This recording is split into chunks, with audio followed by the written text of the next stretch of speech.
9 news కి స్వాగతం. మండలంలోని మూదవాడ గ్రామంలో ఈ నెల 7వ తేదీ అల్ట్రాటెక్ సిమెంట్ ఫ్యాక్టరీలో ప్రమాదం జరిగి ఒకరు మృతి చెంది 15 మందికి గాయాలు పాలవడంతో మంగళవారం సిపిఎం పార్టీ రాష్ట్ర కార్యదర్శి వి శ్రీనివాసరావు, ఎన్టీఆర్ జిల్లా కార్యదర్శి డివి కృష్ణ ఆధ్వర్యంలో సిపిఎం పార్టీ బృందం మంగళవారం గ్రామాన్ని సందర్శించారు.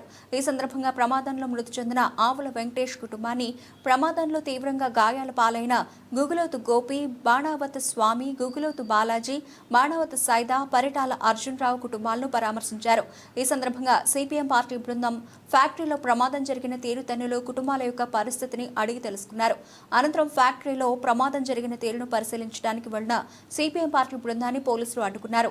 ఈ కార్యక్రమంలో సిపిఎం పార్టీ జిల్లా కార్యదర్శులకు సభ్యులు NCH Srinivas, CPM party Jaggepeta Nandigama మండల కార్యదర్శి సోమోజు నాగమణి, కటారపు గోపాల్, సిపిఎం పార్టీ నాయకులు కాకనబోయిన లింగారావు, కోట కృష్ణ, కోట రవికుమార్, దంతాల వెంకటేశ్వర్లు, ఫేక్ గౌస్మియా, అలాగే ఎస్ రామనాథం, దంతాల రాజేశ్వరి, భూషమ్మ, వివి రాంప్రసాద్, రావళ శేషు, గోపీనాయక్, బాలు, కృష్ణ, దాసరి నాగేశ్వరరావు తదితరులు పాల్గొన్నారు. అల్ట్రాటెక్ కంపెనీ అంటే ప్రమాదాలకి నిలయం. ఇప్పటికి 2 సార్లు ఘోరమైన ప్రమాదాలు జరిగినాయి. 2 సంవత్సరాల క్రితం నాకు చనిపోయారు. చాలా గొప్ప మాటలు చెప్పారు. ఆ రోజు జిల్లాధికారులంతా వచ్చారు, కానీ హామీలు అమలు జరగలేదు. హామీలు అమలు చేయమని చాలా ప్రయత్నాలు ఒత్తిడి చేసేసామని చెప్పారు. ఇప్పుడు గ్రామాల్లో వాళ్ళు చెప్తున్నారు, డబ్బులు ఇస్తామని చెప్పి హామీ ఇచ్చి ₹1 ఇవ్వలేదు అని. ఇప్పుడు మళ్ళీ ఆయనకి ప్రమాదం జరిగింది. ఏమిటి నీతి ఏంటి? మేము ప్రమాదం జరిగిన వెంటనే విజయవాడ హాస్పిటల్లోకి వెళ్తే ఏ హాస్పిటల్లో తెలియదు, ఏ హాస్పిటల్ ఎవరికి చెప్పలేదు, అది రహస్యం అయినట్టు. చివరికి జిల్లా కలెక్టర్ గారిని అడిగి హాస్పిటల్ పేరు తెలుసుకుని వెళ్ళాల్సి వచ్చింది. ఇవాళ హాస్పిటల్లో కూడా రహస్యం అయిపోయింది. విజయవాడలో హాస్పిటల్లో పెడితే ఒక మాజీ సర్పంచ్ కొడుకు కూడా ఉన్నాడు చావు బతుకుల్లోనే. ఈ గ్రామానికి సంబంధించి 6 చావు బతుకులు ఉన్నారని చెప్పారు. 16 మంది హాస్పిటల్లో ఉన్నారన్నారు. ఒక పార్టీ బాధ్యతాయుతమైన జాతీయ పార్టీ రాష్ట్ర కార్యదర్శి వస్తే ఘటన జరిగిన తీరు పరిశీలించడానికి వస్తే అంగీకరించమని చెప్పారు. అంగీకరించేది లేదు, ల్యాండ్ ఆర్డర్ ప్రాబ్లం వస్తుందని చెప్పారు. కానీ మేము ఒకటి అడిగేది ఏంటంటే, ప్రభుత్వం ఒక్క విషయాన్ని స్పష్టంగా చెప్పాలి. యాజమాన్యం ఇచ్చిన హామీలని, చట్టాలని అమలు చేయకుండా తొంగలో దొక్కుతుంటే ల్యాండ్ ఆర్డర్ ప్రాబ్లం రాదా అని అడుగుతున్నాం. తొంగలో దొక్కుతుంటే వాళ్ళ మీద చర్యలు ఏంటి అని అడుగుతున్నాం.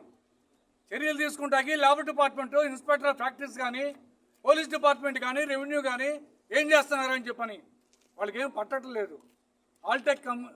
అల్ట్రాటెక్ కంపెనీ చిన్న కంపెనీ కాదు, దేశంలో సిమెంట్ రంగంలో నెంబర్ 1 కంపెనీ. ఈ కంపెనీ పురికొలిపి జనం మీద దాడి చేస్తుంది. మేము అక్కడికి వెళ్ళినప్పుడు చెప్పారు, ఆ కంపెనీ మా పిశాచంలాగా ఉంది. రాత్రి 9 గంటలకి పొల్యూషన్ అంతా వదిలేస్తున్నారు, దుమ్మంతా మీద పడిపోతుంది. ఊపిరితిత్తుల వ్యాధులు, క్యాన్సరు, అలాగే కిడ్నీ వ్యాధులన్నీ వస్తున్నాయి. పిల్లలంతా ఊపిరాటలేదు, చాలా ఇబ్బంది పడుతున్నాం అన్నారు. వివక్షత, మహిళలకి ఈ కంపెనీలో చోటు లేదు, ఎవరికి మహిళలకు ఉద్యోగాలు ఇవ్వరు.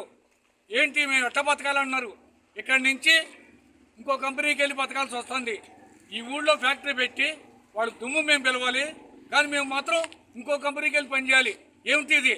నేను ఒక విషయం చెప్పదలిచింది, జిల్లాధికారులు కానీ యాజమాన్యం కానీ నిన్న కంపెనీ ఘటనలో ఎందుకు సాధారణ ప్రజలు అంత రియాక్షన్ వచ్చింది మీరు పరిశీలించండి, లోతైన విచారణ చేయించండి, దాని పరిష్కారం చూడండి. ప్రజల్లో ఉన్న కడుపు అంట ఆగ్రహం కట్టలు తెంచుకున్న ఆ రూపంలో వచ్చిందన్న విషయాన్ని గమనించాలి.